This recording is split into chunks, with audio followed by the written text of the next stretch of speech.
বন্ধুরা, পুরোটা ম্যাচ জুড়ে দোয়া ইউনুস পড়ছিলাম। সেই 2015 সাল থেকে শুরু, গত এক যুগ ধরে বার্সা ভক্তদের অপেক্ষা আর ফুরোচ্ছে না। মহান সৃষ্টিকর্তার কাছে প্রার্থনা করা ছাড়া আর কী বা করার ছিল। এই পরাজয়ে লজ্জা নেই, এই পরাজয়ে মাথা নোয়াবার কিছু নেই। বুকে আশা রাখো, মাথা উঁচু রাখো বার্সা ভক্তরা। এই খেলোয়াড়দের নিয়ে আমাদের গর্ব করা উচিত। 2 লেগে 2 জন রেফারির 2 লাল কার্ড, অসংখ্য ফাউল রেফারিদের এড়িয়ে যাওয়া, নিশ্চিত লাল কার্ড প্রতিপক্ষের বিপক্ষে না দেওয়া, আর আমাদের বিপক্ষে অযৌক্তিকভাবে মাত্র 3 সেকেন্ড VAR দেখেই লাল কার্ড দিয়ে পঙ্গু করে দেওয়া, এমন কত শত কথাই তো বলা যায়। গতরাতের ম্যাচের পোস্টমর্টেম করতে গিয়ে শুধু একটা কথাই বলতে চাই, হয়তো এই অভিশাপ থেকে আমরা আগামী বছরই মুক্তি পাব। হয়তো আমাদের বাজে দিনগুলো খুব শীঘ্রই শেষ হতে যাচ্ছে। এরপর শুরু হবে আরও একটা জাভি, ইনিয়েস্তা, মেসিদের স্বর্ণযুগ, ইনশাআল্লাহ। এজন্যই বলবো, ভেঙে পড়ো না বন্ধু, বুকে সাহস আর মনে জোর রাখো। আমরা ইউরোপ জয় করব শীঘ্রই। যাই হোক, চলুন এই ম্যাচের বিস্তারিত বিশ্লেষণে যাই। মেট্রোপলিটানোতে বার্সার স্বপ্নভঙ্গ, 10 জন নিয়ে লড়াইয়েও শেষ রক্ষা হলো না। চ্যাম্পিয়ন্স লিগের কোয়ার্টার ফাইনালের দ্বিতীয় লেগ গতকাল রাতে এক মহানাটকীয়তার সাক্ষী হল। মেট্রোপলিটানোতে বার্সেলোনা 2-1 গোলে জিতলেও এগ্রিগেটে 3-2 গোলে ব্যবধানে জিতে সেমিফাইনালে পা রাখল অ্যাথলেটিকো মাদ্রিদ। ম্যাচ শুরুতেই লামিন ইয়ামালের ম্যাজিক। ম্যাচ শুরুর 3 মিনিট 51 সেকেন্ডেই পুরো স্টেডিয়ামকে স্তব্ধ করে দেন 18 বছর বয়সী লামিন ইয়ামাল। ফেরান টরেসের দারুণ পাস থেকে বল জালে জড়িয়ে দেন তিনি।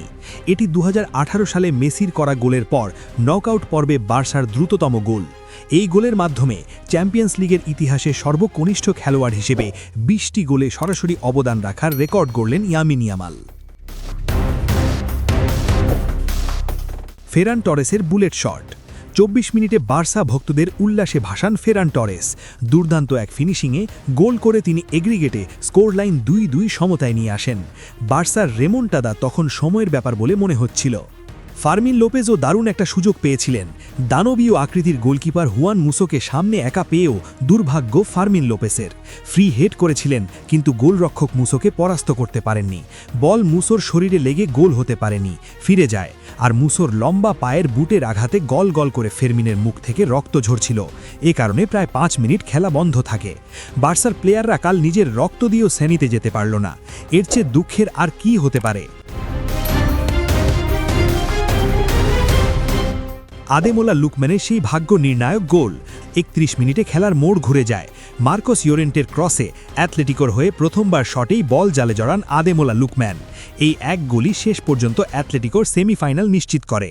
এই গোলে জুলস কুন্ডের ব্যর্থতা প্রশ্ন তুলতে বাধ্য, কেন সে এখনও বার্সা দলে।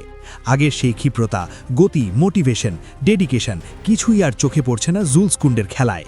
আমি কুন্ডেটি বিক্রি করে দেওয়ার পক্ষে। আবারও লাল কার্ডের কবলে বার্সা।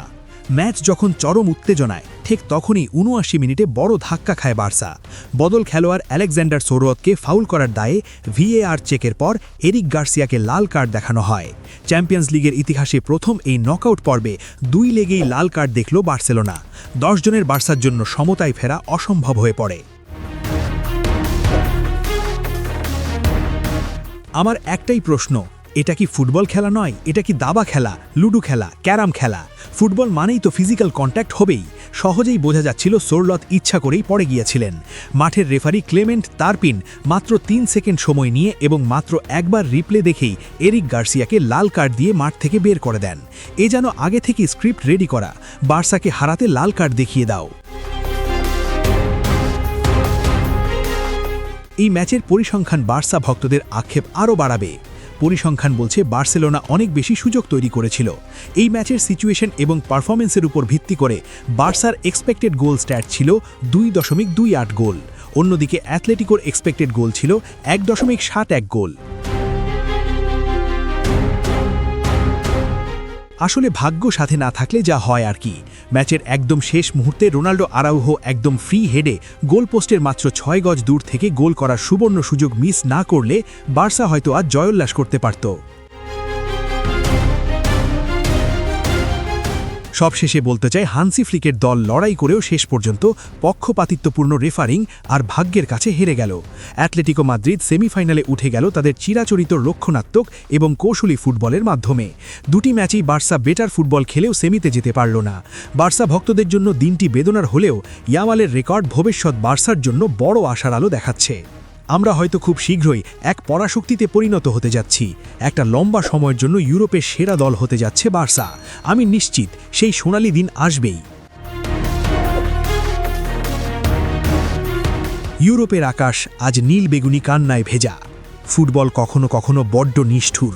মাঝে মধ্যে সবটুকু উজাড় করে দিয়েও ভাগ্যদেবীর মন জয় করা যায় না। গতকাল মেট্রোপলিটানোতে আমরা যা দেখলাম তা কেবল একটি ফুটবল ম্যাচ ছিল না, তা ছিল একদল যোদ্ধা শেষ রক্তবিন্দু পর্যন্ত লড়াই করার গল্প। হ্যাঁ, আজ আমাদের চোখে জল, আজ হয়তো প্রতিপক্ষরা উপহাস করবে, কিন্তু মনে রাখবেন বার্সেলোনা কেবল একটা ক্লাব নয়, এটি একটি আবেগ, একটি দর্শন। আমরা পড়ে গিয়ে আবার উঠে দাঁড়াতে জানি। লামিন ইয়ামালের ওই গোলটা কেবল একটি রেকর্ড নয়, ওটা আমাদের ভবিষ্যতের গর্জন। 18 বছরের একটা ছেলে যখন ইতিহাস গড়ে, তখন বুঝতে হবে বার্সার মশাল এখনও জ্বলছে। ইউরোপ, আজ হয়তো আমরা বিদায় নিচ্ছি, কিন্তু বুক ভরা ক্ষত আর অপমানের প্রতিশোধ নেওয়ার আগুন নিয়ে আমরা আবারও ফিরব। এই নীল বেগুনি জার্সির মর্যাদা ফিরিয়ে আনতে আমরা আরও শক্তিশালী হয়ে, আরও বিধ্বংসী হয়ে ফিরব নেক্সট ইয়ারে। ইউরোপ, অপেক্ষা করো। কাতালানরা হারতে শেখেনি, তারা কেবল নতুন করে জেগে ওঠার জন্য কিছুটা সময় নেয়।